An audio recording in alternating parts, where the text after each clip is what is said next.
आवाज आ रही है भिलाई हाँ। की?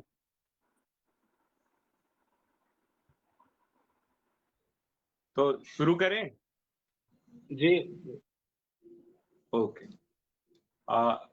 नमस्कार, मैं अनिरुद्ध कुमार सुधांशु टॉकिंग न्यूज में आपका स्वागत करता हूं।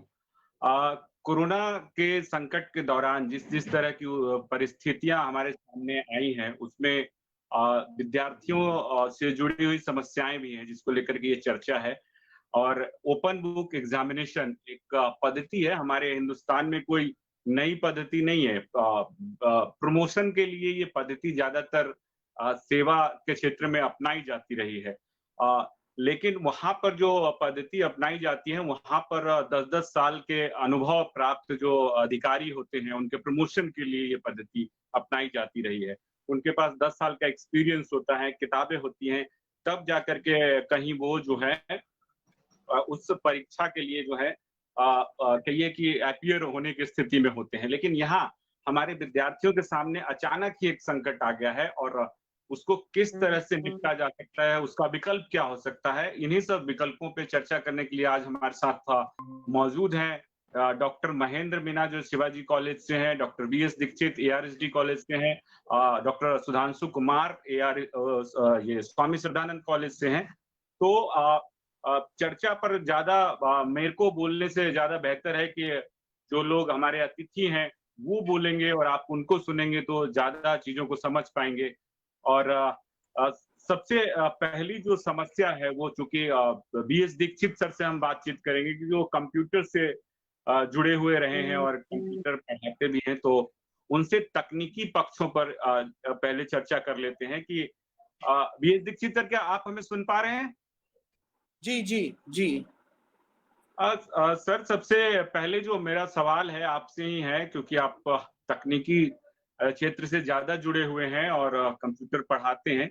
तो आप मुझे बताएंगे कि किस तरीके की तकनीकी समस्याएं आएंगी अगर पहले ओपन बुक एग्जामिनेशन होता है तो?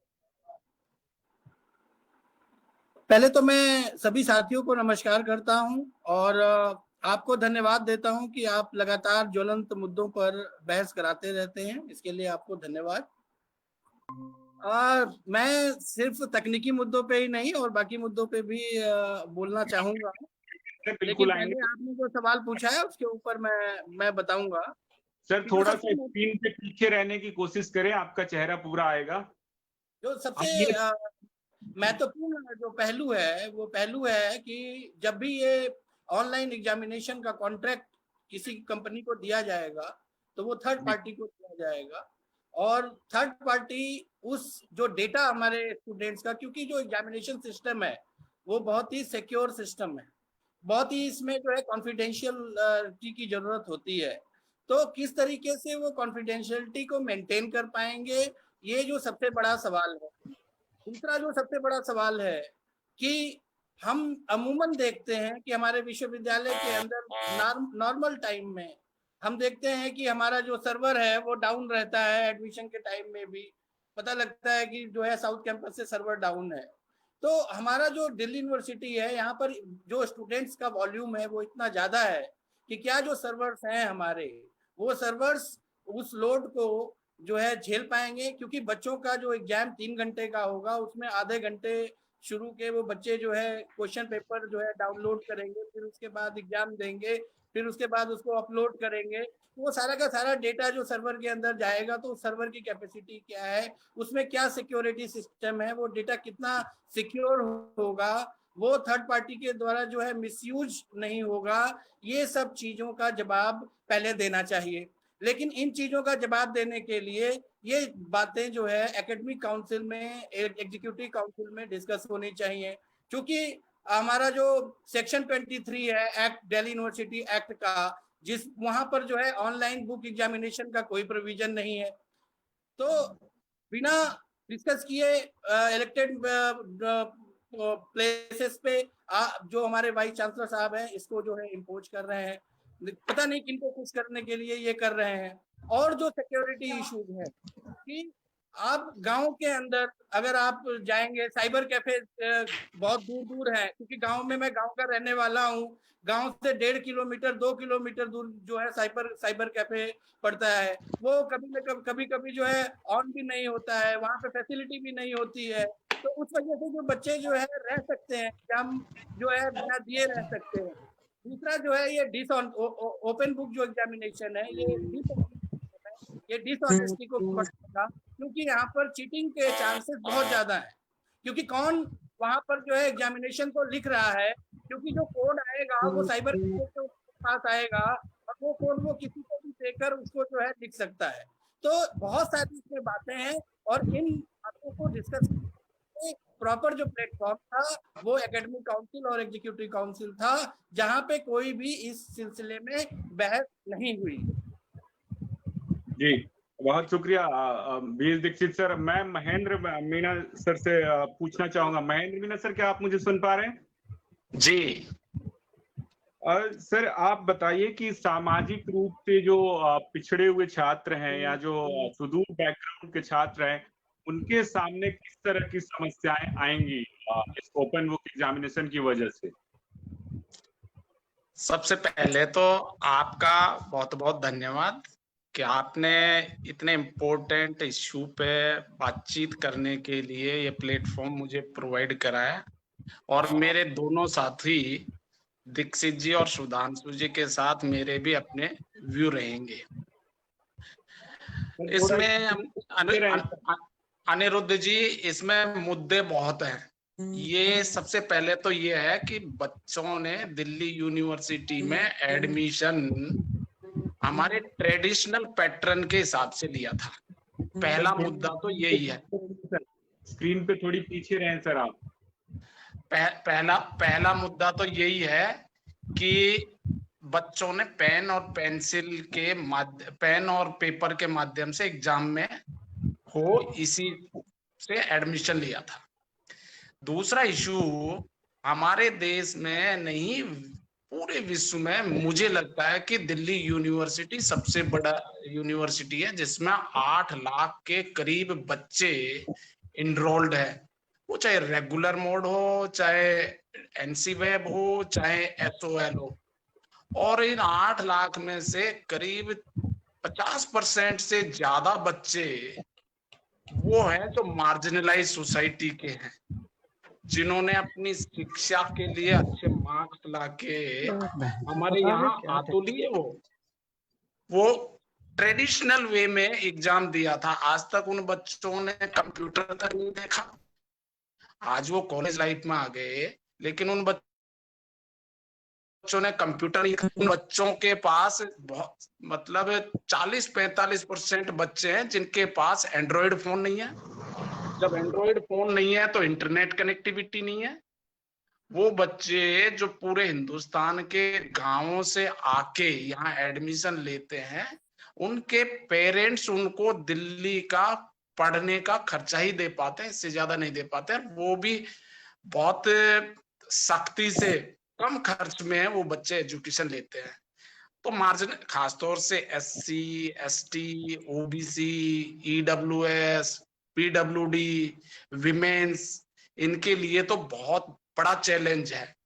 एक दूसरा, आप ये देखिए कि हमारे दिल्ली यूनिवर्सिटी का कन्वेंशनल मेथड है जो एग्जाम का, वो तो पेन और पेपर का है। जैसा मेरे एक मित्र ने भी कहा है कि यहाँ यूनिवर्सिटी के रूल रेगुलेशन की धज्जियां उड़ाई है हमारे वाइस चांसलर साहब ने और उनके कुछ सलाहकारों ने। आप ये देखिए कि देश में पांडिचेरी यूनिवर्सिटी देखिए, पहले उनका डिसीजन हुआ था कि 3rd ईयर की या MA फाइनल की एग्जाम वो लेंगे, लेकिन उन्होंने कोरोना का जो पेंडेमिक है उसकी सिचुएशन देख के उन्होंने रिव्यू किया, और उन्होंने 1st ईयर और 2nd ईयर के बच्चों की तरह ही उनको भी पास करने का निर्णय लिया। आप सोचिए उन बच्चों का। दीक्षित जी ने बहुत महत्वपूर्ण सवाल उठाया है। जो स्टूडेंट फाइनेंशियली सॉलिड है, वो स्टूडेंट के पास तो लैपटॉप भी है, वो किसी ट्यूटर से भी पेपर सॉल्व करवा सकता है डाउनलोड करके। और एक ट्यूटर, चीटिंग का बड़ा चांस है, एक ट्यूटर अपनी लॉगिन आईडी बच्चे से ले लेगा और वो ट्यूटर सैकड़ों बच्चों के पेपर सॉल्व कर सकता है। लेकिन ये किसके लिए करेगा? ये सिर्फ पैसे वाले बच्चों के लिए। गरीब, दलित, पिछड़ा, आदिवासी या आप ईडब्ल्यूएस वाले, ये पीडब्ल्यूडी, इन बच्चों के पास तो संसाधन ही नहीं है, तो उनके साथ तो इनजस्टिस है। और आप ये देखिए कि पैसा, चीटिंग हो रही है, रूल का वायलेशन हो रहा है, और त्यागी जी और उनकी सलाहकार टोली, उन्होंने ये हम पे थोप दिया, माफ करिएगा। लेकिन हम तीनों लोग दिल्ली यूनिवर्सिटी के टीचर रिप्रेजेंटेटिव भी हैं, तो हमें टीचर के साथ साथ बच्चों का ख्याल भी रखना होता है, उनके वेलफेयर की बातें भी करते हैं। लेकिन सच ये है कि इस इश्यू पे जिस तरह से डूटा को टेकअप करना चाहिए था, इश्यू को, लीडरशिप को, हम भी पार्ट है, लेकिन लीडरशिप को उस तरह से ये टेकअप नहीं हुआ। हाँ, स्टूडेंट कोर्ट भी गए थे, कोर्ट में रिलीफ नहीं मिली क्योंकि बच्चों ने ऐसे ही वकील किए होंगे, फाइनेंशियल प्रॉब्लम तो है सबके पास, तो कोर्ट ने इंटरवीन करने से मना कर दिया इसमें। तो समस्या तो वीकर सेक्शन को तो बहुत ज्यादा समस्या है इसमें, अनिरुद्ध जी। अंतिम भाग में हम लीडरशिप पे चर्चा कर लेंगे। फिलहाल मैं आपको रोकना चाहूंगा, फिर मैं दोबारा आपके पास लौटूंगा। फिलहाल हम सुधांशु जी के पास चलते हैं और थोड़ा स्क्रीन को पीछे ताकि ठीक रहेगा, आपका चेहरा दिखता रहेगा लोगों को। जी जी सुन पा रहे हैं? हाँ हाँ सुन पा रहे हैं। आपसे सवाल, चूंकि आप स्टूडेंट्स यूनियन के समय से राजनीति को देखते आ रहे हैं, सवाल ये कि ओबी जो है स्टूडेंट्स राइट्स का कैसे हनन करता है। सवाल आपसे एकदम स्ट्रेट यही है। देखिए, सबसे पहली बात तो ये है ना, ये इक्वल अपॉर्चुनिटी नहीं देता इसमें। समाज के जो ढांचे हैं, समाज में अलग अलग तरह के लोग, आर्थिक स्थिति, सामाजिक स्थिति, शैक्षणिक स्थिति के लोग हैं, बच्चे भी उसी समाज से निकल के आ रहे हैं, तो उनको एक जो बराबरी का जो लेवल प्लेइंग फील्ड जो मिलना चाहिए, वो ये सिस्टम नहीं दे रहा है। कैसे नहीं दे रहा है, मैं आपको डिटेल्स बताता हूँ। पहली चीज तो जो सिस्टम लाया गया है ओपन बुक एग्जाम, वो नई चीज है बच्चों के लिए। थर्ड ईयर के बच्चे हैं, उन्होंने लगभग 5 सेमेस्टर एग्जाम दिया है, 5 सेमेस्टर एग्जाम में उनको ओपन बुक नामक चिड़िया क्या होती है ये पता नहीं था। सडनली जो है, ठीक है कि पैंडेमिक जो महामारी का स्थिति है, सरकारों को कुछ ऐसी निर्णय लेने हैं जहां पर नई स्थिति है, नए निर्णय लेने, लेकिन आप ऐसा नए निर्णय नहीं ले सकते हैं जिससे छात्रों के बीच ही भेदभाव हो जाए, और वो ये सिस्टम क्रिएट करता है। पहली चीज देखिए, पहला तो यह है कि पठन पाठन की जो स्थिति रही है पूरे यूनिवर्सिटी के अंदर, मार्च में लगभग जो है 7 मार्च 6 मार्च के आसपास यूनिवर्सिटी बंद हुआ था, होली की छुट्टी थी। बहुत सारे बच्चे जो दिल्ली से बाहर के थे वो दिल्ली से बाहर चले गए, उनको छुट्टी मनाने होली में घर गए। सडनली लॉकडाउन जो है ये आदेश आ गया कि जो शैक्षणिक संस्थान है वो बंद रहेंगे। तो जो बच्चे घर चले गए, वो उन्होंने सोचा कि जब तक खुलता नहीं है तब तक वापस नहीं आए, तो वो वहां पर पढ़े। पहले वो गए थे 6-7 दिन की प्लानिंग में, 6-7 दिन की प्लानिंग में कोई बुक्स और किताबें और मटेरियल लेके तो कोई बच्चा गया नहीं है। तो पहला प्रॉब्लम तो ये है कि जो बच्चा मान लीजिए दिल्ली में रुक गया है, हो सकता है उनमें से काफी बच्चों के पास मटेरियल होगा अवेलेबल। जो बच्चे गांव में चले गए, और ये सच्चाई है कि दिल्ली यूनिवर्सिटी में वैसे बच्चे भी पढ़ते हैं जिनके घरों में आज भी हो सकता है इंटरनेट और बिजली की फैसिलिटी ना हो, मटेरियल लेकर वो नहीं गए हैं। तो एक तो उनका प्रिपरेशन कैसा हुआ होगा, दूसरा जो ऑनलाइन क्लासेज कंडक्ट की गई, उस ऑनलाइन क्लासेज के अंदर हम सब ने इसको देखा है, सारे शिक्षक इस बात को जानते हैं कि उसमें लगभग 30%, 40%, कभी कभी 50% बच्चे जुड़ पाते थे, और इसको लेकर भी बच्चों ने नाराजगी शिक्षकों से जताई है कि सर आप ऑनलाइन क्लासेस ले रहे हो, और मैं उसमें कॉल आता था, लोग फोन पे बात करते थे कि भाई हमारे तो दोस्त बता रहे हैं कि आप ऑनलाइन क्लासेस ले रहे हैं, लेकिन हम तो उसमें नहीं जुड़ पा रहे हैं। तो सवाल यह है कि पहली चीज तो वो वेल प्रिपेयर्ड ही नहीं है। थर्ड ईयर का बच्चा है, कैरियर को लेके बहुत उसके मन में अंदेशा है, क्योंकि इसके तुरंत बाद वो बाहर निकलेगा, अपने जो है कैरियर के लिए जाके समाज में संघर्ष करेगा। तो एक तो ये हो गया कि उनके साथ। अच्छा, दूसरा क्या है, जो ऑनलाइन वर्किंग का सिस्टम, उसमें हो सकता है कि बहुत सारे बच्चे ऐसे होंगे जो कंप्यूटर पे काम करने में बहुत फ्रिक्वेंट है, उनको ऐसी फैसिलिटी मिली है, वो इंटरनेट कंप्यूटर से बहुत ज्यादा फेमिलियर है, लेकिन बहुत सारे बच्चे ऐसे भी होंगे जो इन सिस्टम से फेमिलियर नहीं है, वो कंफर्टेबल नहीं है। मैं अपना ही उदाहरण दे रहा हूँ। मैंने जब असाइनमेंट दिया और बच्चों से कहा, तो कई ऐसे बच्चे आज भी हैं जिन्होंने मेल करके बताया कि सर मेरे पास मेल आईडी नहीं। हमने कहा कि जी मेल आईडी बनाइए। व्हाट्सएप पे पीडीएफ फॉर्मेट में कैसे चीजें भेजी जाती हैं वो तक कुछ बच्चों को पता नहीं, और वो थर्ड ईयर के बच्चे में थर्ड ईयर की एक क्लास में। अब आप सोचिए, जब ऐसे बच्चे हों, उसके साथ आप एक नया सिस्टम लेके आ जाते हैं, उससे क्या होगा और किस तरह की दिक्कत आएंगी। दूसरा आ जाते हैं इंफ्रास्ट्रक्चर को लेकर। देखिए, यूनिवर्सिटी ये कह रही है कि हम जो है सीसीएस सेंटर यूज करें। देश के अंदर एक तो आंकड़े हैं, कम से कम 12,000 ऐसे गांव हैं जहां पर सीसीएस सेंटर नहीं है। जम्मू कश्मीर की स्थिति क्या है, लद्दाख की स्थिति क्या है, वहां पर क्या सीसीएस सेंटर की स्थिति, या इवन देन सरकारी आंकड़ों में जहां पर सीसीएस सेंटर हैं, क्या उन सीसीएस सेंटर की स्थिति इतनी अच्छी है। यूनिवर्सिटी का मैंने देखा ब्रोशर जो ओपन बुक का है, वो कह रहे हैं कि आप एक शांत जगह ढूंढ लीजिए। आज मिडिल क्लास के जो बच्चे हैं उनको घर के अंदर कौन सी शांत जगह मिल जाएगी। जो शिक्षक होते हैं दिल्ली यूनिवर्सिटी के, उनके पास तो 2 कमरे का मकान अवेलेबल नहीं होता। उनकी जो असिस्टेंट प्रोफेसर खास करके जितनी सैलरी है, तो बहुत सारे ऐसे बच्चे, कम से कम मेरे जैसे कॉलेज में या आउटस्कर्ट के जो कॉलेजों में जो बच्चे पढ़ रहे हैं, उनके पास तो एक ऐसी जगह नहीं होगी जहां पर वो स्थिर से 2 घंटा बैठ पाए और कोई उनको डिस्टर्ब ना करे, शांति हो। शिक्षा सेंटर्स में मान लीजिए अगर इंटरनेट और कंप्यूटर काम भी कर रहा होगा, तो कौन होगा जो उनको बहुत शांति से एग्जाम कंडक्ट करने देगा। और लोग जो सीसीएस सेंटर को यूज कर रहे हैं, वो क्या उनको कोई अलग से सुविधा दे पाएंगे। तो अच्छा, जो कॉलेजेस के संदर्भ में कहा जा रहा है कि जो बच्चे दिल्ली में हैं वो अपने कॉलेज कंप्यूटर सेंटर में जाके अपना अप्लाई करें और बैठे। और खुद यूनिवर्सिटी एक्सेप्ट कर रही है कि कॉलेजेस के पास जितने कंप्यूटर अवेलेबल हैं उसमें थर्ड ईयर के सारे बच्चे नहीं आ सकते। अच्छा, मान लीजिए कि कॉलेज जो ओपन स्कूल के बच्चे हैं, एसओएल के, या जो नॉन कॉलेजिएट के बच्चे हैं, उनको कौन सा कॉलेज प्रोवाइड करा पाएगा, जरा ये बता दे कोई मुझे। रेगुलर के बच्चे कोई जब नहीं मिलेगा तो ओपन और ये जो एनसी वेब के बच्चे हैं उनको कौन देगा। तो फैसिलिटी, मतलब फैसिलिटी का इस तरह का अभाव है। अलग अलग तरह की सामाजिक और आर्थिक पृष्ठभूमि के बच्चे पढ़ रहे हैं और आप उनके बीच डिफ्रेंशिएट करने जा रहे हैं। उनको कोई प्रिपरेशन नहीं कराया गया है, उनको कोई इस संदर्भ में चीजें गाइड नहीं की गई कि आपको कैसे। अब मान लीजिए कि कोई बच्चा है, गांव सुदूर गांव का बच्चा है, वो मान 2 घंटे में उसने पहले तो वो क्वेश्चन पेपर लेने जाएगा, पता चला उसी समय बिजली कटे, तो कहाँ से वो पेपर निकालेगा। और मान लीजिए वहां पर 4G इंटरनेट फैसिलिटी क्या पूरे देश में अवेलेबल है प्रॉपर। अभी भी बहुत सारे ऐसे गांव हैं जहां पर 4G इंटरनेट फैसिलिटी नहीं है।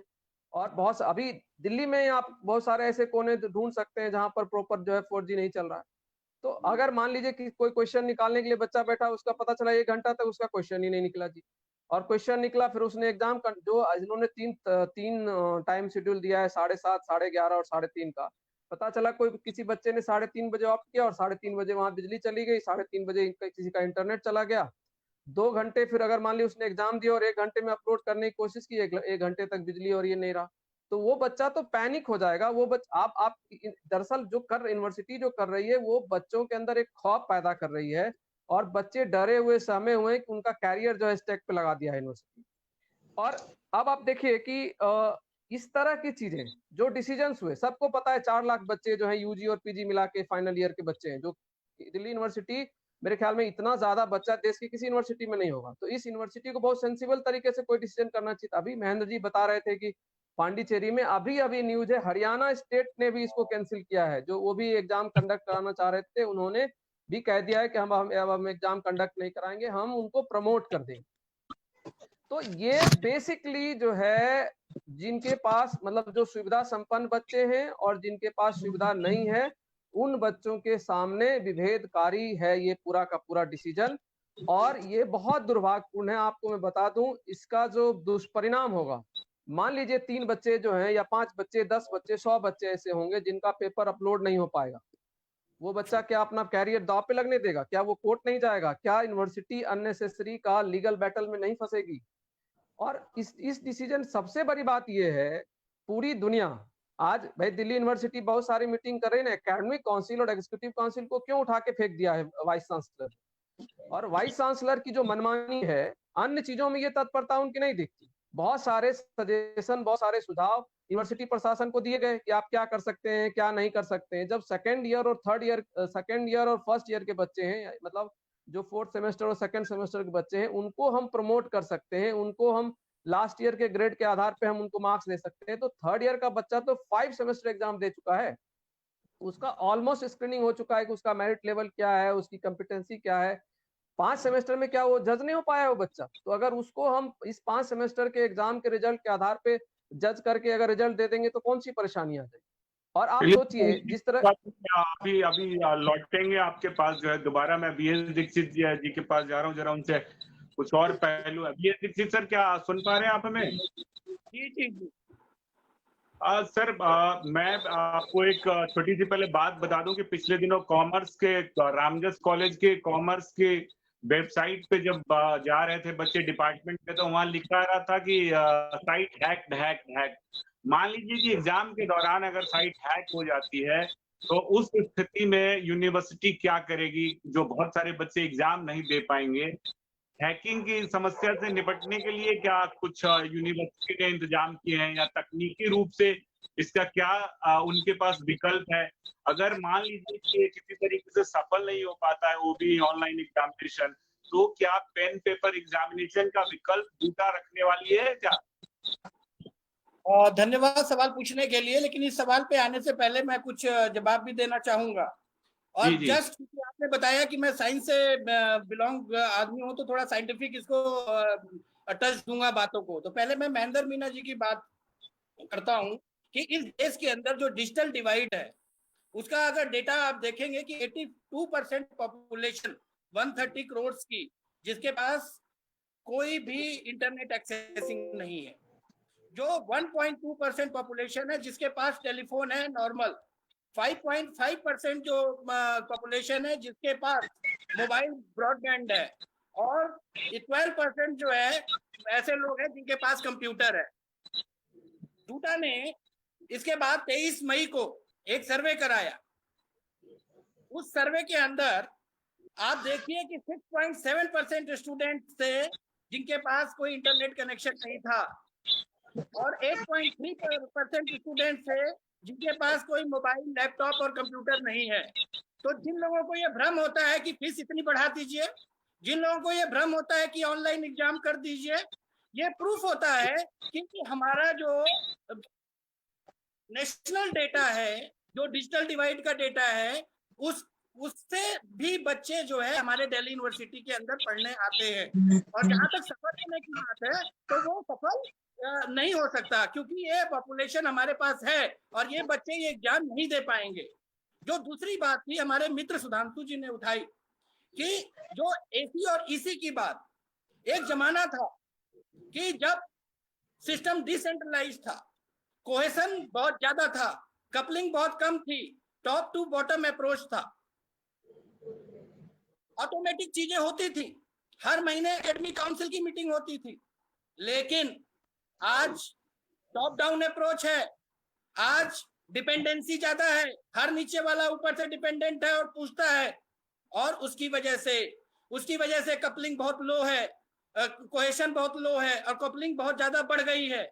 और इसकी वजह से जो हमारा एडमिनिस्ट्रेशन है वो डिक्टोरियल होता जा रहा है। और इसी वजह से सिर्फ ओबीई की बात क्यों करें, अपॉइंटमेंट की बात करते हैं, प्रमोशन की बात करते हैं, सब कुछ रुका हुआ है, क्योंकि जो शिक्षा का केंद्रीकरण है, अप्रोच है, वो बहुत जो है बढ़ गया है, और कोहेसिवनेस बहुत कम हो गई है, और कपलिंग बहुत ज्यादा हो गई है।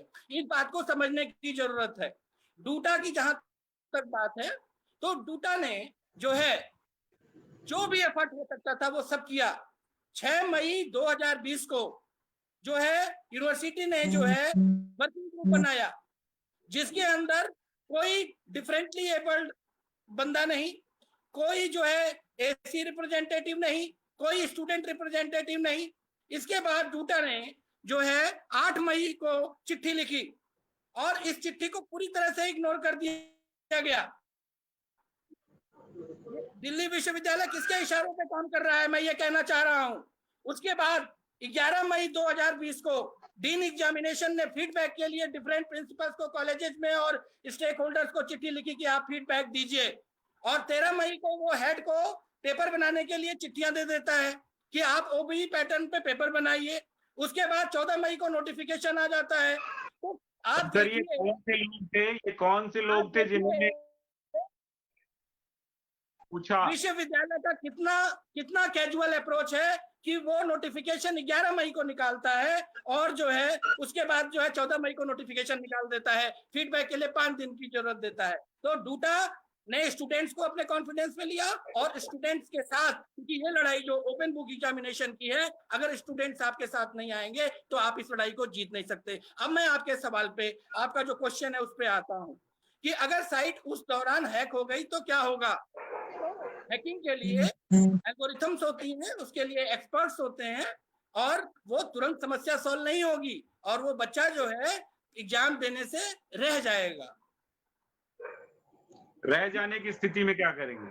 रह जाने की स्थिति में कौन जिम्मेदार होगा, यही मेरा सवाल है। जो यूनिवर्सिटी ये सिस्टम ला रही है उसके लिए कौन जिम्मेदार होगा? यूनिवर्सिटी जिम्मेदार होगी और उसके लिए क्या जवाबदारी होगी, ये एकेडमिक काउंसिल का मैटर है, वहां पर डिस्कस होना चाहिए ये चीजें।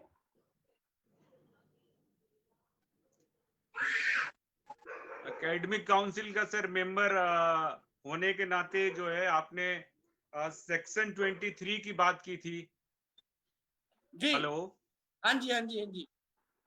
सर, ये जो सेक्शन 23 है ये एग्जैक्टली कहता क्या है कि मतलब ओपन बुक एग्जामिनेशन नहीं होना चाहिए? नहीं, उसमें ओपन एग्जामिनेशन की कोई बात ही नहीं है, वो ऐड होगा ना भाई, ऑर्डिनेंस के थ्रू ऐड होगा, वही चीज एक्ट में आएगी ना। तो जब उसका डिस्कशन ही नहीं हुआ तो वो चीज वहां पे है ही नहीं। तो जो चीज हमारे, क्योंकि यूनिवर्सिटी हमेशा स्टैट्यूट ऑर्डिनेंसेस के थ्रू चलती है और जो चीज हमारे स्टैट्यूट एक्ट और ऑर्डिनेंसेस का पार्ट नहीं है वो चीज वाइस चांसलर कैसे ला रहे हैं, which is completely illegal in my opinion. ठीक है सर, मैं आप पे अभी आता हूँ, जरा महेंद्र मीणा जी से बात कर लेते हैं। महेंद्र मीणा सर, क्या सुन पा रहे हैं आप मुझे? जी महेंद्र मीणा सर, मैं आपसे ये जानना चाह रहा हूँ कि आपकी पार्टी का स्टैंड है कि ओपन बुक एग्जामिनेशन नहीं हुआ, आपने विरोध भी किया, इस पर बहुत सारे जूम वेबिनार वगैरह भी किए। आपने क्या एमएचआरडी को अप्रोच करने की कोशिश की, वहां से कोई जवाब मिला, या लगता है आपको कि अभी भी समय है और आप एमएचआरडी पर जो है एक तरीके का दबाव बना सकते हैं कि भाई इसको रद्द किया जाए? ये सवाल है।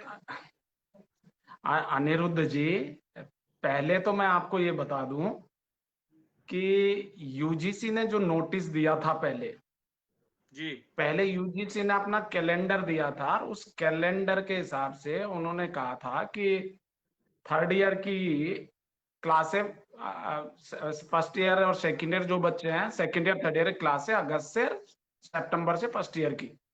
यूजीसी ने कहीं, इसमें एमएचआरडी नहीं है सर, कंट्रोल्ड बाय यूजीसी है हम, इसलिए यूजीसी ने कहीं भी ये नहीं कहा कि आप अपने बच्चों की एग्जाम ओपन बुक एग्जामिनेशन कराओ या कुछ भी।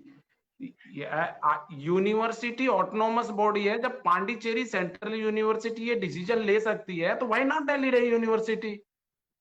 आप ये बताओ, जब पांडिचेरी सेंट्रल यूनिवर्सिटी ने एक बार डिसीजन ले लिया था कि हम थर्ड ईयर के बच्चों की या फाइनल ईयर के बच्चों की एग्जाम लेंगे, तब वहां के हेड और डीन्स ने मीटिंग में ये कहा कि ये फिजिबल नहीं है due to corona.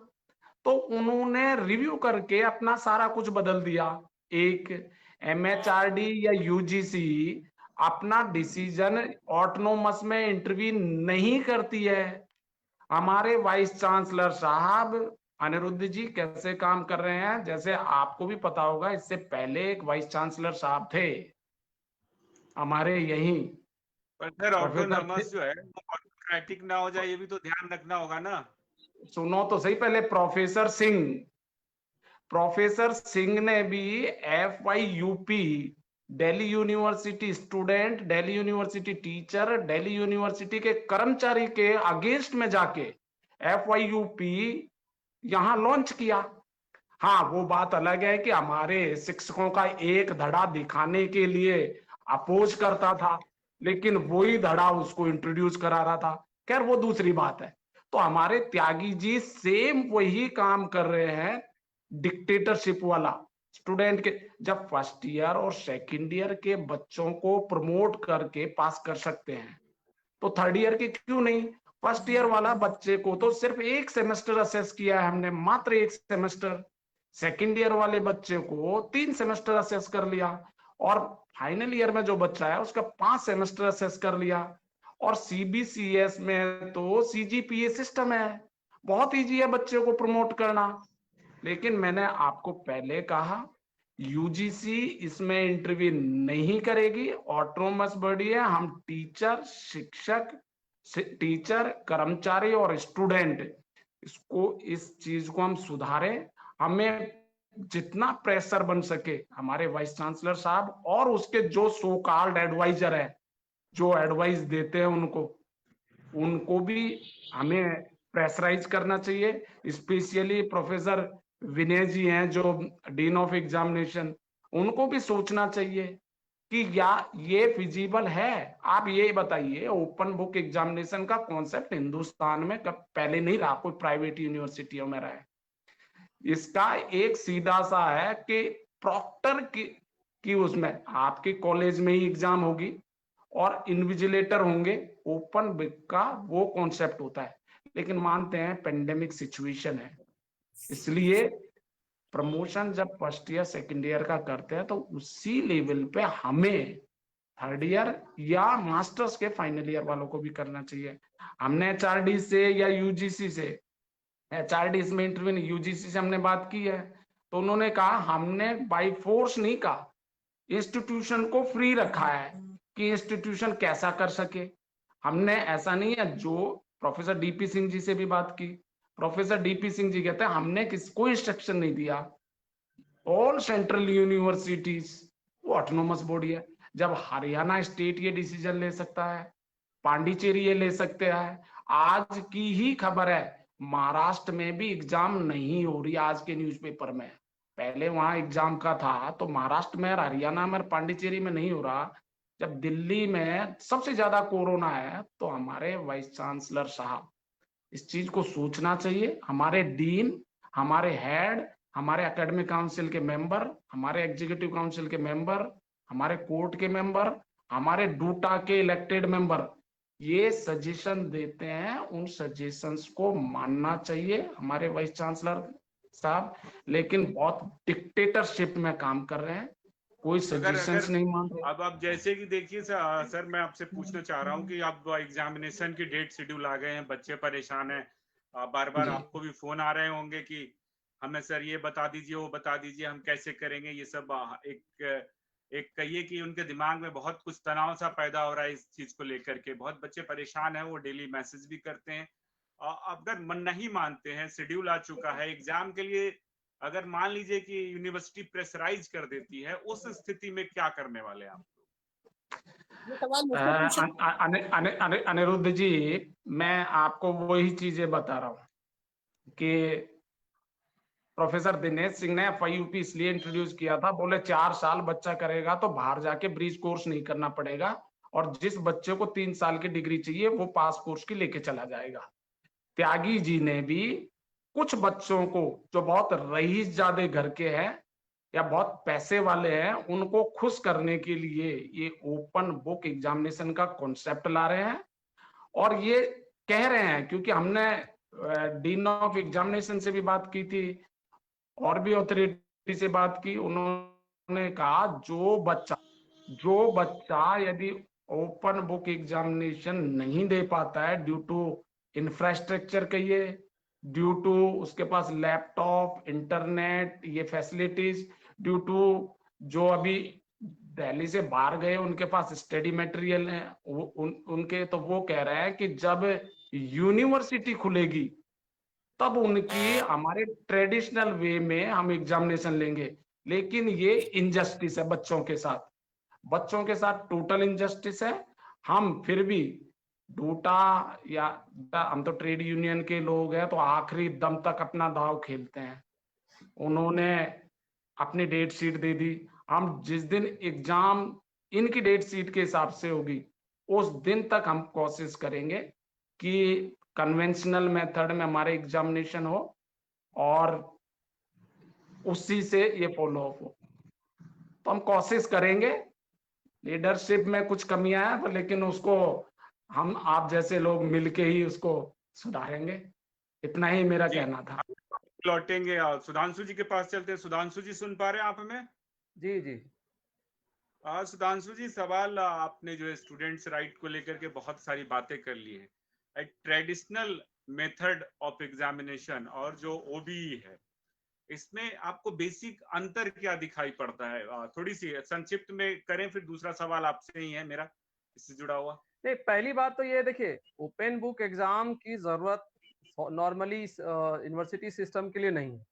Open book का मतलब क्या होता है कि भाई हमें ये पता है कि हमको, मान लीजिए जैसे सरकारी संस्थान के जो अधिकारी होते हैं या अन्य जगह पर, उनको ये पता है कि भाई अनुच्छेद 314 इसमें लगेगा, अनुच्छेद 16 और 16.4 इसमें लगेगा। उनको ये बात पता है। और लेकिन अनुच्छेद 16.4 में क्या संविधान में एकदम हूबहू लिखा हुआ है, उनको ये इतना कोई याद नहीं रखता। तो उनको मान लीजिए कोई डिस्कशन करना है किसी मुद्दे को, किसी संविधान के दायरे में, उनको जब उनसे सवाल पूछे जाते हैं तो वो क्या करता है, ओपन बुक से वहां निकालेगा, उसको कोट करेगा। एक गहरी समझ, विषय की एक गहरी समझ, और उसके लिए ओपन बुक की जरूरत होती है। आप जो है पूरा एक थोरोली पढ़े हुए हैं, सारी चीजें किए हुए हैं, वो प्रैक्टिकल उसके साथ जो बेसिकली ये एप्लीकेशन का पार्ट है। जो सिस्टम में चीजें अप्लाई हो रही हैं डायरेक्टली, वहां पर ओपन बुक एग्जाम होता है। इस तरह के सिस्टम में जहां पर बच्चों को एक सामान्य जानकारी चीजों की दी गई है, ग्रेजुएशन के बच्चे हैं ये, उनसे ओपन बुक कराएंगे आप, तो वो कोई सक्षम नहीं है। आप उनका बेसिकली आप अगर कहें, जो परीक्षा का जो मूल उद्देश्य है कि बच्चों की जानकारी को हम मतलब एक तरह से एक पैमाना है कि भाई ये बच्चा इतना अपने विषय को समझ पाया, ये बच्चा अपने इतना समझ पाया है। तो ये एक बेसिक डिफरेंस है जो ये लोग नहीं समझ पा रहे हैं। और पता नहीं क्यों करवा रहे हैं, ये समझ से बाहर है। मतलब सबसे बड़ा सवाल ये हम लोगों के मन में आ रहा है, जो कुलपति मतलब काम नहीं करने के लिए मतलब पूरे, मुझे लगता है कि देश भर में अगर दिनेश सिंह वाईके त्यागी जी को कोई जानता होगा, तो वाईके त्यागी की अपनी एक पहचान यही है कि भाई काम नहीं करते, प्रमोशन नहीं होगा, मतलब अपॉइंटमेंट नहीं हो रहे, प्रमोशन नहीं हो रहे, छोटे छोटे काम जो है पे फिक्सेशन नहीं हो रहे। इन्हीं बच्चों के लिए जो स्पेशल प्रोविजन होता था कि कुछ बच्चों का एग्जाम छूट गया या किसी तरह से रिजल्ट में दिक्कत आ गई, वो सब इस बंदे ने बंद कर दिया। इवेल्युएशन और जो वो सारी चीजें में दिक्कतें खड़ी कर दी। वो प्रशासन जो है एग्जाम कराने के लिए इतना रिजिड क्यों है, ये एक समझने वाली बात है। बहुत दुर्भाग्यपूर्ण है जो जो अड़े हुए हैं ये सारे। जी, अगला सवाल आप बताएं। अब मैं आपसे दूसरा सवाल ये पूछ रहा हूँ कि आप ओपन बुक एग्जामिनेशन के खिलाफ हैं, लेकिन अगर ओपन बुक एग्जामिनेशन के खिलाफ है तो इसका विकल्प क्या है आप लोगों के पास? बतौर शिक्षक प्रतिनिधि पूछ रहा हूँ मैं आपसे ये सवाल कि आपसे पूछा जाए, यूनिवर्सिटी पूछती है तो आप क्या रखेंगे? क्योंकि इस पूरे पैंडेमिक के सिचुएशन में तो लग नहीं रहा कि एग्जाम जो है कंडक्ट कराना पॉसिबल है। तो क्या प्रमोट करने के अलावा अगर आपसे पूछती है यूनिवर्सिटी कि भाई प्रमोट नहीं कर रहे हैं हम स्टूडेंट्स को थर्ड ईयर के, तो आप क्या विकल्प सुझाएंगे? नहीं नहीं, तीनों पहली लोगों बात तो से ये है कि देखिए, मेरा पहली बात ये है, ये महामारी केवल भारत में नहीं है। एक चीज तो ये क्लियर है, वैश्विक महामारी है। तो ऐसा तो है नहीं कि जैसे मान लीजिए किसी बच्चे को यूएस जाना है पढ़ने के, तो क्या यूएस आज उन बच्चों को पढ़ने के लिए बुला रहा है?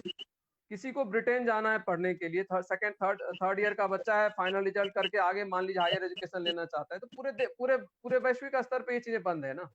जो जॉब मार्केट है, वो जॉब मार्केट कौन सा आज ओपन है कि आज उनको एग्जाम दिलाना है जी और कल से वो बच्चे निकलेंगे और उनको जॉब मार्केट में जॉब मिल जाएगा?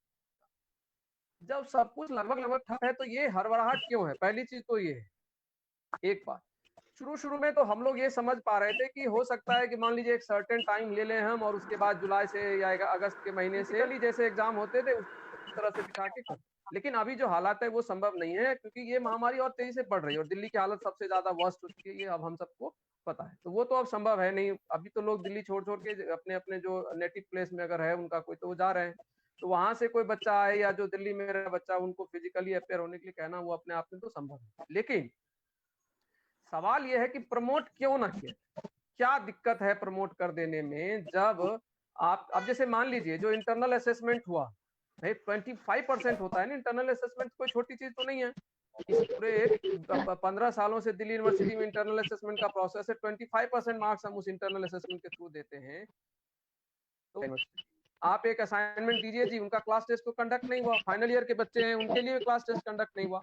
तो वहां पर आप समझौता करो। ये जो मतलब क्या कहते हैं, मतलब कहीं कहीं का समझौता कर लेंगे, कहीं नहीं करेंगे, आखिर अच्छा इसमें एक जो वर्जन है आपको मैं बताऊं, जब एग्जाम कंडक्ट होगा बच्चे तो प्रॉब्लम फेस करेंगे, जब बच्चे उसको अपलोड करेंगे, जब पेपर चेकिंग की बारी आएगी टीचर्स को भी उसमें परेशानी होनी है। अभी मैंने असाइनमेंट में मैंने देखा है जो बच्चों ने अपलोड कर करके असाइनमेंट भेजे, कोई इधर है कोई उधर है, या ठीक से पहुंचा नहीं है, किसी का बहुत साफ स्क्रीन नहीं हो पाया है, स्कैन नहीं हो पाया है, किसी का बहुत स्पष्ट पढ़ने में नहीं आ रहा है, एक तरह की दिक्कत है क्या?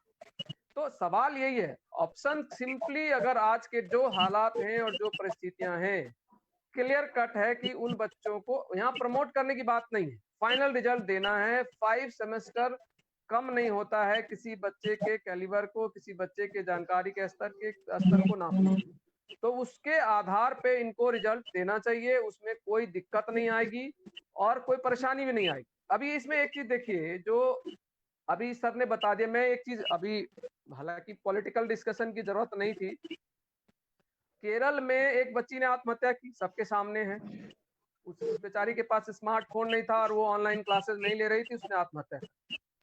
तो अगर फिलहाल भी हमारे एक घटना घटी है, अभी हाल फिलहाल भी एक बच्ची जो है 8वीं क्लास की, उसने आत्महत्या कर ली है।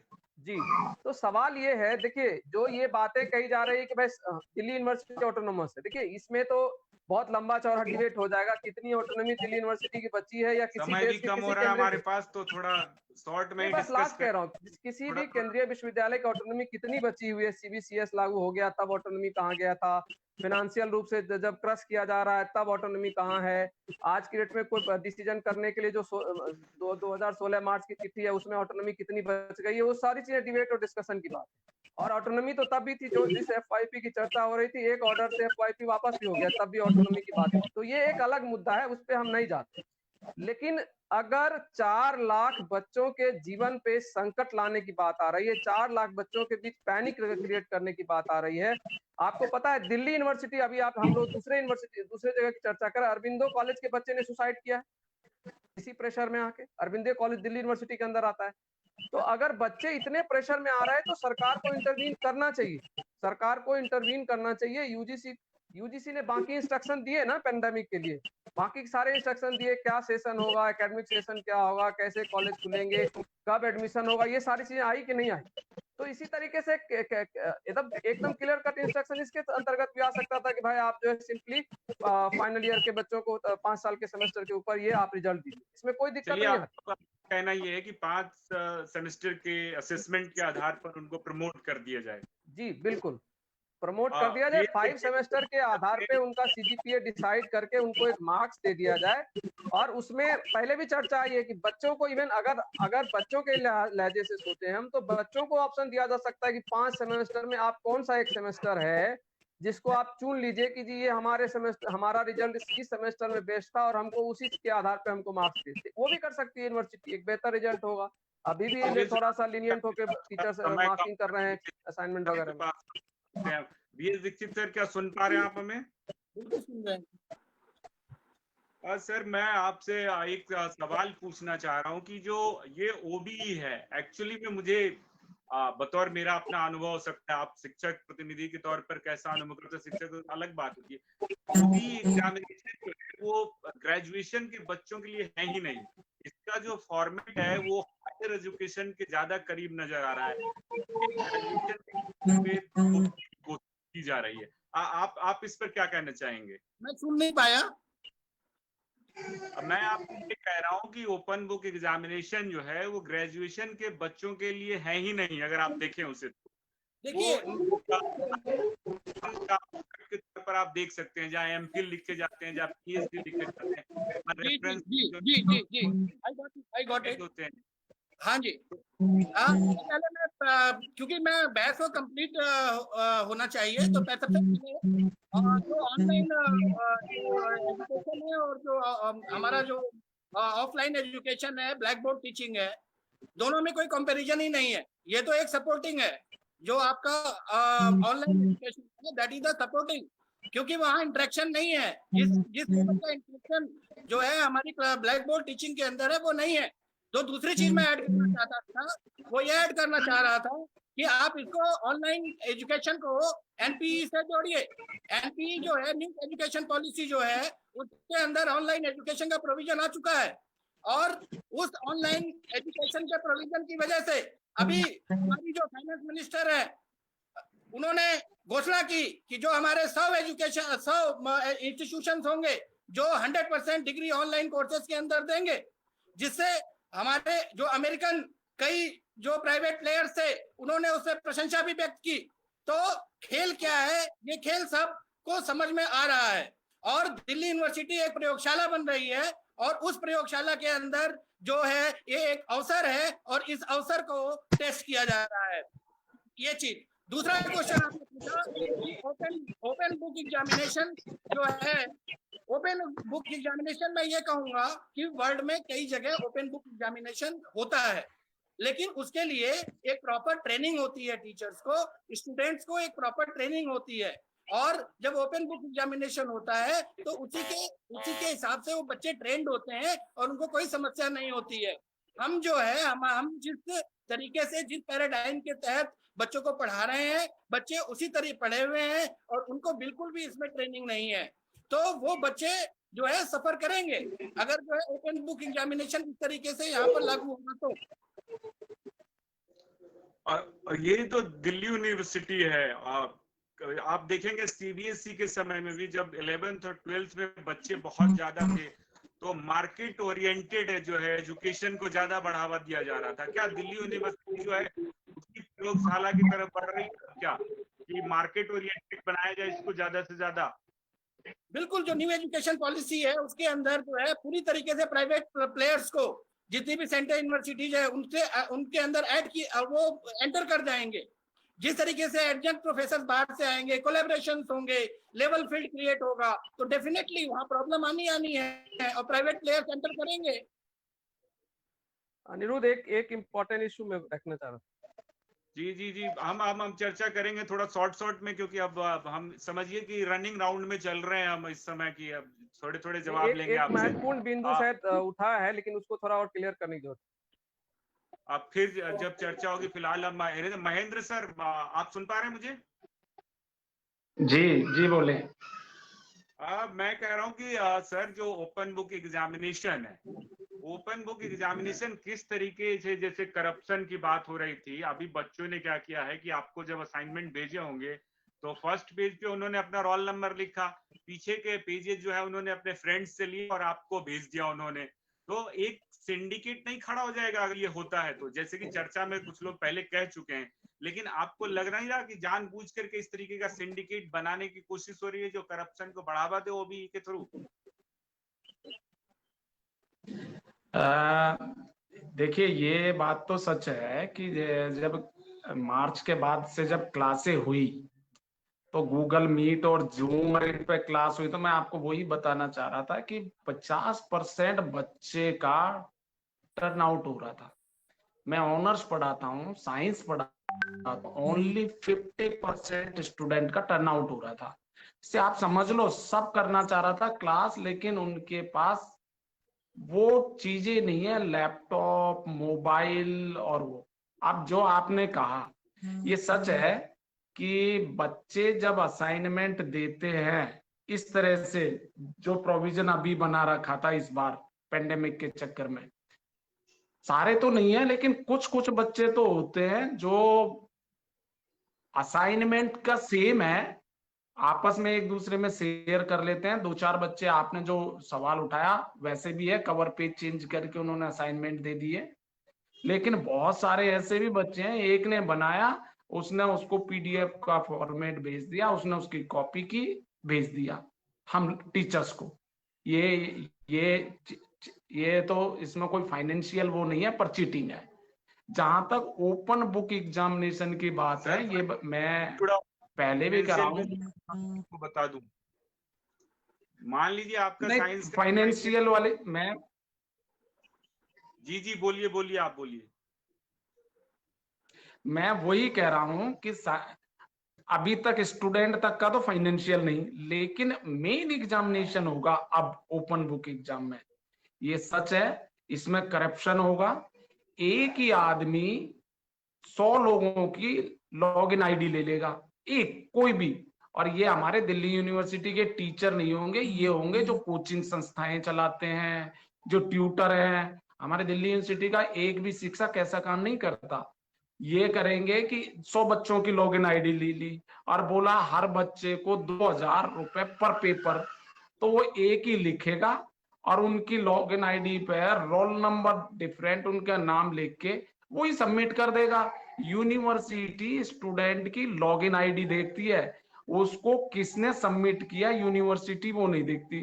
तो जिस ट्यूटर ने लिखा वो आदमी तो करप्शन कर रहा है, वो पैसे की अर्निंग कर रहा है। अच्छा, इसमें पैसे वाला बच्चा तो ये कर देगा, लेकिन गरीब बच्चा तो कुछ बेचारे के पास लैपटॉप, डेस्कटॉप या इंटरनेट, मोबाइल ही नहीं है, तो पैसा कहां से देगा? वो तो वैसे ही एग्जाम नहीं दे पा रहा। तो ये सच है, मार्जिनलाइज सोसाइटी को इसमें मैक्सिमम लॉस है।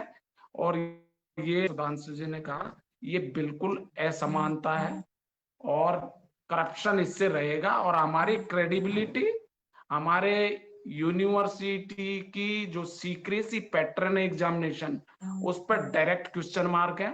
आज हम दूसरी स्टेट यूनिवर्सिटियों की बात करते हैं कि फला स्टेट यूनिवर्सिटी में ये दिक्कत है, फला में ये दिक्कत है, वो फर्जी है।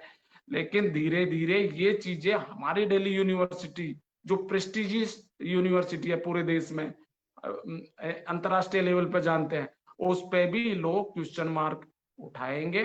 और त्यागी जी जो हमारे वाइस चांसलर साहब है, ये हमारी यूनिवर्सिटी को टोटल बदनाम करने के चक्कर में है। सुधांशु जी ने बहुत अच्छी बात कही थी, बोले 4.25 4.5 साल तक त्यागी जी ने एक भी काम नहीं किया, छोटा सा भी। अचानक पता नहीं उस पर क्या आ गया, कौन सा एनर्जी पी लिया त्यागी जी ने कि बच्चों का कैरियर ही बर्बाद करने पे तुले हुए हैं।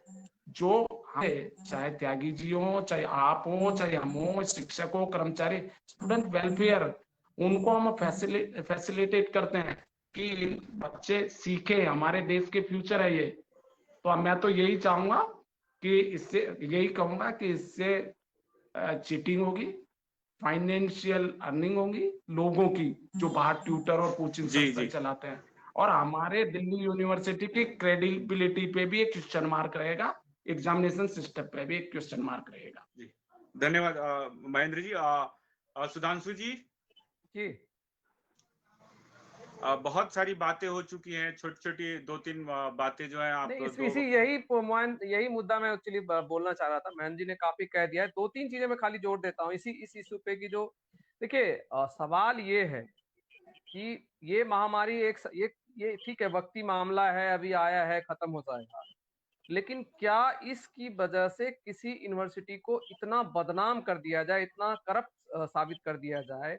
आप पूरे जो हमारे वाइस चांसलर साहब हैं, इनकी पूरी वर्किंग उठा के देख लीजिए, इन्होंने हर वो स्टेप उठाने की कोशिश की है जिसकी वजह से इस यूनिवर्सिटी की बदनामी हो, ये यूनिवर्सिटी कमजोर हो और ये कहीं कहीं नीचे जाए। अभी जो रैंकिंग आया है, दिल्ली यूनिवर्सिटी, जामिया, जेएनयू और बाकी की सारी यूनिवर्सिटी, एक दौर था ना दिल्ली यूनिवर्सिटी नंबर 1 पे होता था, यहाँ के शिक्षक भी इसके लिए प्राउड फील करते थे, कर्मचारी भी प्राउड फील करते थे और बच्चे इसलिए यहाँ पढ़ने आते थे। आज वो 11वें नंबर पे चली गई, पिछले साल 20वें नंबर पे थी। तो ये कुलपति कहीं न कहीं एक तरह का मतलब कोई साजिश करता हुआ दिख रहा है कि कोई न कोई एक एडमिनिस्ट्रेशन में या और लोग बैठे हुए जो इस यूनिवर्सिटी के साथ साजिश कर रहे हैं। अब आप सोचिए, जो ये अभी जो महेंद्र जी बता रहे थे, बिल्कुल सही बात की भाई, जब चीटिंग होगी, और ये ओपन मतलब ये कोई सीक्रेट बात नहीं है, कोई एक साधारण सा बच्चा 8वीं क्लास का, 10वीं क्लास का बच्चा से अगर ये बोलेगा कि ओपन बुक एग्जाम होगा जी और कोई निश्चित सेंटर पे नहीं होगा, आपको जहां मर्जी है वहां बैठ के ओपन बुक एग्जाम दीजिए, तो वो हंसेगा, बोलेगा हाँ जी ठीक है, बगल में भैया को बिठा लेंगे, बगल में चाचा को बिठा लेंगे, बगल में किसी रिश्तेदार। हेलो, मैं कह रहा हूँ कि कोरोना के डर से चेक करने भी नहीं जाएंगे लोग आसपास। नहीं वो, और हाँ, कोई कौन चेक नहीं, चेक करने का तो जो ओपन बुक के लिए जो ब्रोशर जारी किया यूनिवर्सिटी ने, कहा कोई कह रहा है कि कोई वो चेक रखेंगे कि जिस सेंटर पे लोग भाई घरों में आप भेज सकते हैं क्या? बिहार का एक गांव में कोई बच्चा बैठ के एग्जाम दे, मैं किसी को बदनाम करने के लिए नहीं कह रहा, लेकिन जब आप इतना खुला किसी को देंगे तो कोई भी कुछ भी कर सकता है। और उसके बाद जो वो बच्चा रिजल्ट लेके जब जॉब मार्केट में जाएगा, दूसरी यूनिवर्सिटी में पढ़ने जाएगा, तो लोग उसके ऊपर हंसेंगे। बोलेंगे कि ये चीटिंग करके मार्क्स लाए हो तुम, और तुमने ये कर लिया। तो ये क्या करना चाहते हैं, यही समझ में नहीं आ रहा है इस कुलपति के व्यवहार में। करना क्या चाहते हैं? क्या इस यूनिवर्सिटी को पूरी तरह से गड्ढे में डाल देना चाहते हैं? इसने 100 साल में जो 100 साल में जो कमाया, एसओएल के बच्चों को जब वो अपनी डिग्री लेके जाते हैं तो कहते हैं कि आप तो एसओएल वाले हो, चीटिंग करके एग्जाम में से पास हो जाते हो। ये तो फिर जब इस तरीके से खुला खेल होगा तो मतलब समझिए कि बच्चों पर कितने आक्षेप लगेंगे जब वो अपनी डिग्रियां लेके जाएंगे। तो बिल्कुल। ऐसा देखिए बात ये है, 100 ये कोई जो दिल्ली यूनिवर्सिटी की आज जो पहचान है, इस पहचान को कमाने में, इस पहचान को हासिल करने में इस देश में जो इस यूनिवर्सिटी के शिक्षक, छात्र और कर्मचारियों का जी तोड़ मेहनत रहा है, उनकी ईमानदारी रही है, उनका जो है अपने पैसे के प्रति जो ईमानदारी है, काम करने का जो जज्बा है, उससे कमाया है। किसी कुलपति ने आके इसको नहीं बनाया। कुलपति तो एडमिनिस्ट्रेटर का होता है, वो एडमिनिस्ट्रेट करता है, 5 साल करके अपना चला जाता है। और एक व्यक्ति आके इस 100 साल की मेहनत को खत्म करने पे तुला हुआ है। पूरी एक बार इस यूनिवर्सिटी की ये बदनामी हो जाएगी कि यहाँ पर के जो बच्चे हैं वो चीटिंग से पास होते हैं, तो दोबारा उस क्रेडिबिलिटी को, जो महेंद्र भाई कहते हैं क्रेडिबिलिटी की बात, उस क्रेडिबिलिटी को पाने में कितना समय लग जाएगा ये समझने की जरूरत है। और इसलिए मैं कह रहा हूँ ये चीजें सरकार को देखनी चाहिए, सरकार को सुननी चाहिए कि एक प्रीमियर इंस्टीट्यूशन जिसने इस देश की 100 साल सेवा की और यहाँ से पढ़ा हुआ बच्चा पूरे देश भर में देश के हित में, समाज के हित में काम कर रहा है, उसको इस तरीके से नीचा दिखाने की जो कोशिश हो रही है एडमिनिस्ट्रेशन के द्वारा, दिल्ली यूनिवर्सिटी एडमिनिस्ट्रेशन के द्वारा, उसको रोकने की जरूरत है। उनको इस तरह से खुला है, मान लीजिए हमारी ऑटोनॉमी है, लेकिन अगर कोई इस तरह का गलत काम कर रहा है जिससे यूनिवर्सिटी पूरी तरह से ठप और बदनाम हो जाएगी, तो उसके साथ इंटरवीन करके उसको रोकने की जरूरत है। उनको खुला हैंड हम नहीं दे सकते। ये हम लोगों ने, देखिए एक्टिविस्ट सारे कर रहे हैं, वो ऑल ग्रुप्स के एक्टिविस्ट कर रहे हैं, अपने जिनकी जितनी क्षमता है सब लोग जोड़ तोड़ लगा रहे हैं, कोशिश कर रहे हैं। हम किसी आपस में भीड़ के और लड़के यहाँ पर किसी का भला नहीं कर पाए, लेकिन हमारी जो पहचान, हम शिक्षकों का जो खौफ, लास्ट बात बोल रहा हूँ, जो हम शिक्षकों के अंदर जो एक चीज होना चाहिए और जिससे हमें डरना चाहिए कि देखिए हमारी पहचान हमारे बच्चों से है। दिल्ली यूनिवर्सिटी का बच्चा पढ़ के आज कैबिनेट का सेक्रेटरी अगर बनता है तो वो जाके उससे हमारी पहचान बनती है, हमारा सम्मान बढ़ता है। और अगर आज वो इस चीज को कहीं न कहीं हम खो रहे हैं तो हम सबको इसके लिए डरने की जरूरत है, हम सबको परेशान होने की जरूरत है, समाज को भी डरने की जरूरत है कि आखिर ऐसी क्या खेल चल रहा है दिल्ली यूनिवर्सिटी से कि जो लगातार दिल्ली यूनिवर्सिटी को नीचा दिखाने की और बदनाम करने की कोशिश हो रही है। तो वैसे एडमिनिस्ट्रेटर के साथ और उसके विरोध में लोगों को खड़ा होने की जरूरत है, और उससे इसमें सरकार की भी भूमिका होनी चाहिए, यूजीसी की भूमिका होनी चाहिए, और हम सब की भूमिका साथ होनी चाहिए, और समाज को भी अलर्ट होना चाहिए इस कुलपति के सुधांशु जी, हमारे पास समय की कमी हो रही है। मैं पीएचडी सर से एक आखिरी सवाल पूछ ले रहा हूँ और उसके बाद चूंकि चर्चा पूरे विराम देना पड़ेगा, फिर हो सकता है इस पर बहुत सारी बातें हो सकती हैं, बहुत सारे इश्यूज हैं इससे जुड़े हुए। विद्यार्थियों के लिए जो है, मान लीजिए ओपन बुक एग्जामिनेशन हो जाता है तो आप जो है उनसे क्या कहना चाहेंगे कि किस तरीके से उस चीज से वो तनाव को दूर करें? आप ये कि सवाल इस जुड़ा हुआ है, मजबूरी में क्या ना करने वाली बात हो जाएगी तो क्या करेंगे विद्यार्थी? आपने बड़ा अच्छा सवाल पूछा। उससे पहले मैं जरा कुछ प्रकाश डालूंगा कि बहुत अच्छी डिस्कशन हुई है, और इस डिस्कशन में एक इम्पोर्टेंट आयाम छूट गया कि कोरोना का टाइम है और जिस तरीके की एंजाइटी लोगों के अंदर है, जिस तरीके से जो हमारे मिडिल क्लास फैमिली है, प्राइवेट कंपनी से लोगों की जॉब चली गई है और घर के अंदर पैसे की कमी है, लोग किराया नहीं दे पा रहे हैं, जिस तरीके की प्रॉब्लम है, उसमें 9 जून 2020 के अंदर इंडिया टुडे ने, पीके दत्ता ने एक सर्वे किया था, और उस सर्वे में बताया कि जो एंजाइटी लेवल है वो 166% बढ़ गया है। अमेरिका ने एक सर्वे कराया अपने डेटा के साथ, उन्होंने देखा कि 3% एंजाइटी लेवल बढ़ गया है।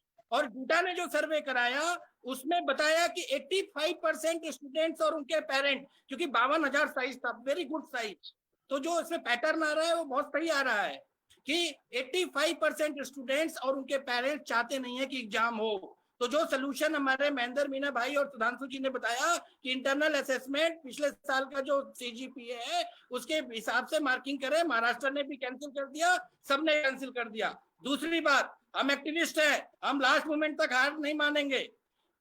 14 मई को पिटीशन डाला था बच्चों ने, 23 जून को उसकी हियरिंग, अभी बीच में आज आधी हियरिंग हुई थी कल, तो हम 30 सेकंड में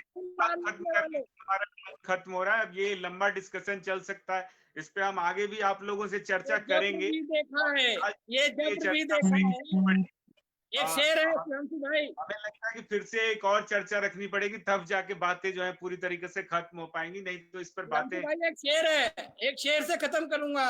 ये जी, जब्र जी। भी देखा है, ये जब्र भी देखा है, नजरों के आईने से लम्हों ने खता की थी, सदियों ने सजा पाई। पर हम सदियों को सजा पाने के लिए नहीं छोड़ेंगे। आप लोगों से उम्मीद है, आप जैसे लोग जब तक यहाँ मौजूद हैं तब तक सदियों सजा नहीं मिलेगी, लम्हों में ही खत्म होगी जो भी गलतियां खता कर रही है एडमिनिस्ट्रेशन। आप लोगों से यही उम्मीद करते हैं। फिर हम आपसे मिलेंगे अगली चर्चा में, तब तक के लिए हम ले रहे हैं विराम, और आप सभी लोगों का बहुत बहुत धन्यवाद। अगली चर्चा तक के लिए मैं ब्रेक ले रहा हूँ, फिर मिलेंगे। नमस्कार, शुभ रात्रि, धन्यवाद। नमस्कार। Good night.